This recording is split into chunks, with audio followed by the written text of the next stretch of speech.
Face à cette situation malencontreuse, le gouvernement a pris un certain nombre de décisions dont la teneur suit dans le communiqué numéro 019 du gouvernement de la transition, que j'ai l'honneur de vous délivrer ici.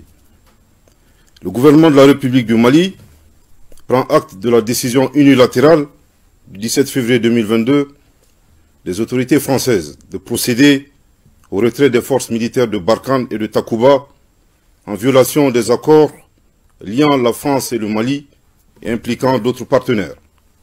Cette décision fait suite aux annonces également unilatérales de la France le 3 juin 2021 de la suspension des opérations conjointes avec les forces maliennes et le 10 juin 2021 de la fin de l'opération Barkhane, sans préavis et sans consultation préalable des autorités maliennes.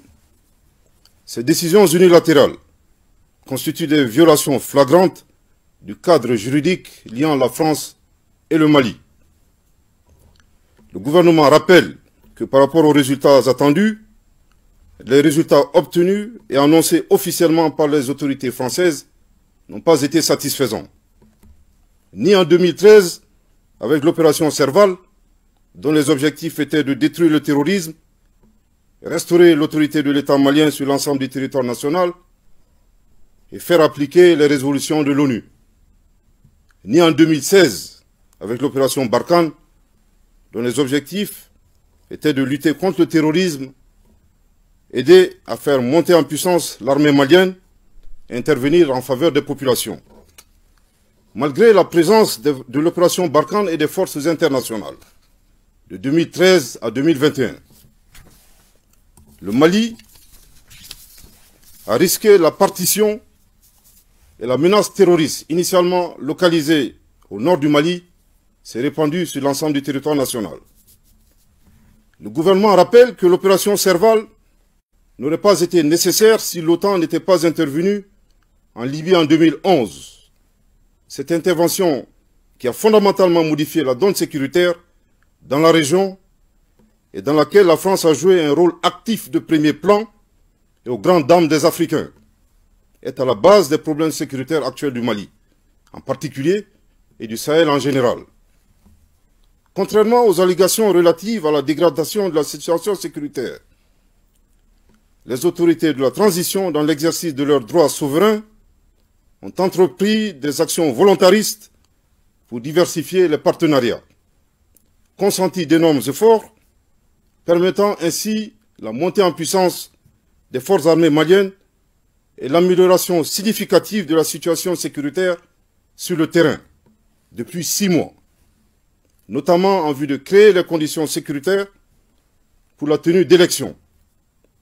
En outre, pour un retour rapide à l'ordre constitutionnel, le gouvernement du Mali a mis en place un mécanisme de concertation visant à adopter un chronogramme consensuel en rapport avec la CEDEAO, l'Union africaine, les Nations unies et certains pays de la région. Au regard de ces manquements répétés des accords de défense, le gouvernement invite les autorités françaises à retirer sans délai les forces Barkhane et Takuba du territoire national sous la supervision des autorités maliennes.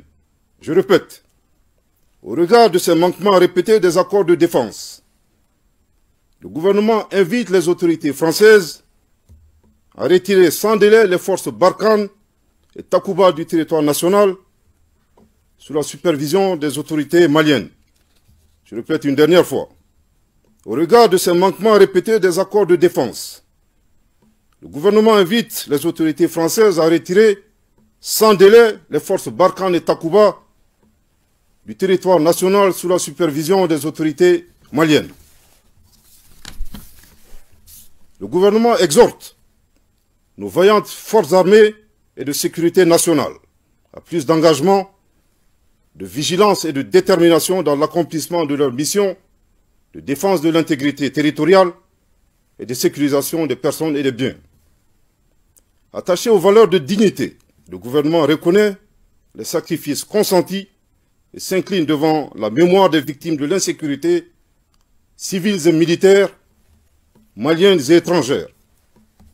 Le gouvernement réaffirme sa disponibilité à renforcer davantage le dialogue et la coopération avec les partenaires soucieux de la prise en compte des intérêts vitaux du Mali, dans le respect de la souveraineté nationale et de la dignité du peuple malien.